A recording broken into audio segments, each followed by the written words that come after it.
Hey girl, tell me what it's like in your world. Tell me about your life, what's the deal?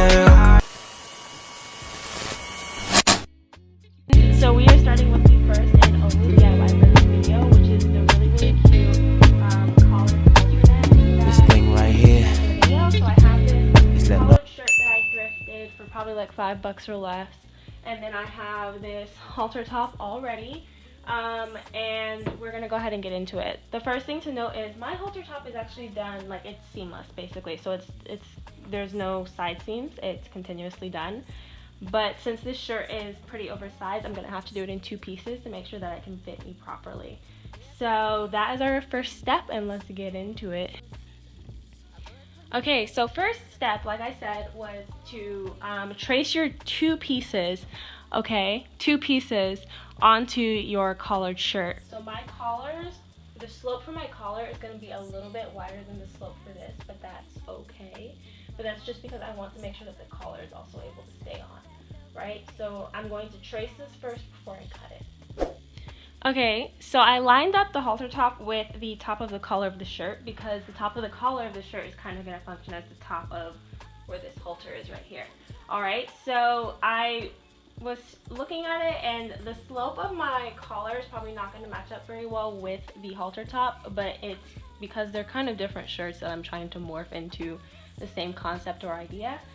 So that is okay. Just make sure that you can hit a diagonal line from the top of the collar up here all the way down and kind of try to meet it to this side seam.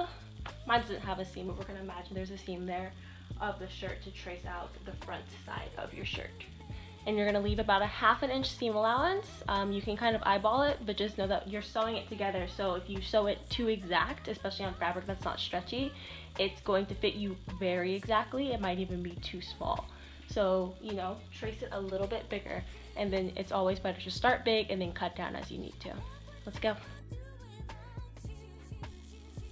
So I've turned my shirt inside out, and I just wanted to do this tracing part with you all so that you can know where to start it. So I actually have the collar flipped up, and we are going to kind of start it, yeah, up here, right? So I'm actually just going to start it from where this seam right here.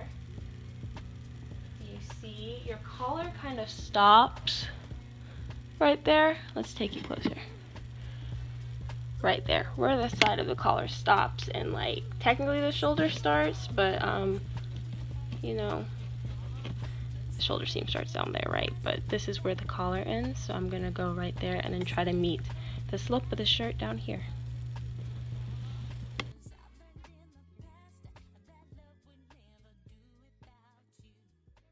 Okay, so I've traced the front, and I just want you guys to kind of see. I have a box here, so that's why it goes down. But do you see?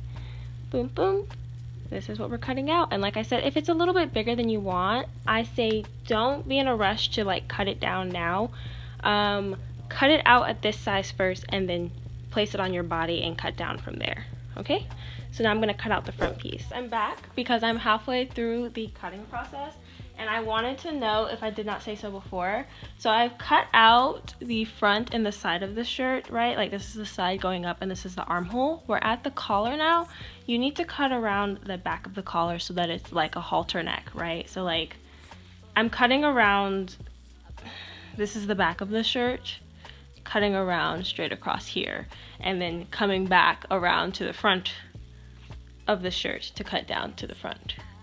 Does that make sense? You guys are just gonna watch it with me, okay?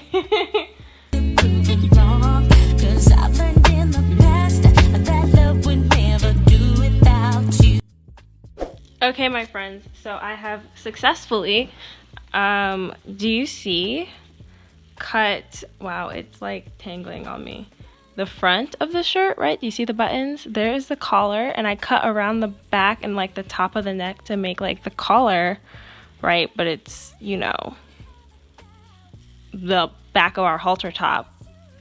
It's hard to hold it because it's still attached to the shirt. Now I've cut around, right, the back, and we are hitting the front. Do you see that line I traced where it's gonna go down to the front of our shirt again? So I'm just cutting down the front.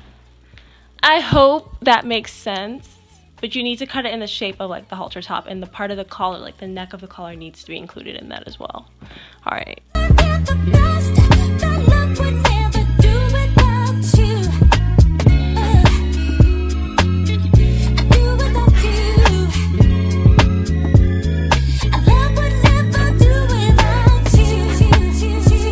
Okay, y'all, so I'm getting super excited because look, the first piece is done. We are halfway. Oh my gosh.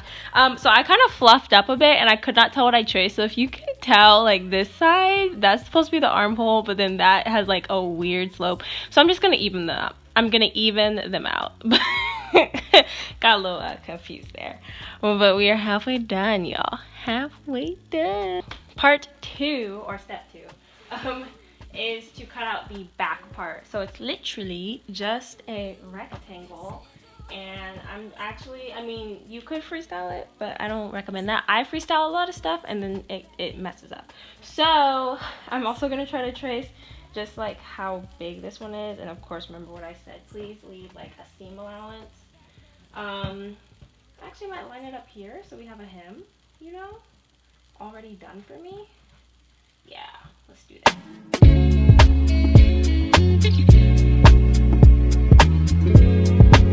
Your rectangle is done. Can you see? This thing right here is letting all the ladies know. You know. Check it out. Okay, now you have your 2 pieces. I have them all jumbled up on here, but uno, dos. The only thing that gets confusing is trying to remember what is the inside and what is not the inside. So make sure you determine that, you know, effectively before sewing this together. But we're gonna pin our pieces together. In trying to fix what I messed up, I still have a lopsided top. Like my armholes don't really match up, so there's nothing really I can do about that at this point. So you're gonna pin it wrong sides together, right? So like flip your top, this part, right sides together. Sorry, you're gonna pin it right sides together. So this is the front of my shirt, right? This is the proper front of my shirt. This needs to be on the inside when you pin, if that makes sense, right? The front of your shirt needs to be on the inside because we're gonna sew it from the wrongs.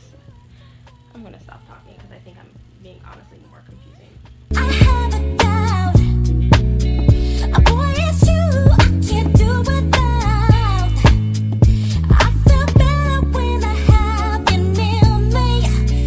'Cause no other love around has quite the same. Ooh. Like you do, babe. They said it wouldn't last. We have to prove it wrong. 'Cause I've learned in the past that love would never do without you. Do without you. Love would never do without you. Do without you. They said it wouldn't last. We have to prove it wrong. 'Cause I've learned in the past. Okay, so I sewn it together. Y'all also saw I kind of threw in there. I was looking at the hem and I decided to like hem it. So you really just have to roll it up. You can roll it up once or twice. It is so white, y'all. There we go. And just sew it across. I use a zigzag stitch the whole time just because it's stretchy, and when it's not stretchy, you're okay, but when it's stretchy and you pull at straight seams, they might pop. I'm confused again what happened. Here we go. Y'all, the only thing is this keeps getting twisted in the most confusing way, so trying to figure out the front is not fun. What the freak? Okay, I think this is the... I flipped it so I can see myself as I show y'all what happened. It looks good, but the back is like too big, you know? So I am actually gonna fix that. Also, I'm looking at this. This is high-key probably gonna be see-through, so I need to wear a bra with it. Check it out. Here. But do you see? She's cute. But do you see the back? This is like, it's like overlapping. You can either trim it or just roll it down into a hem. I'm gonna roll it down into a hem because because I need to hem it anyways. There's no easy explanation for it, but whenever there's a problem, we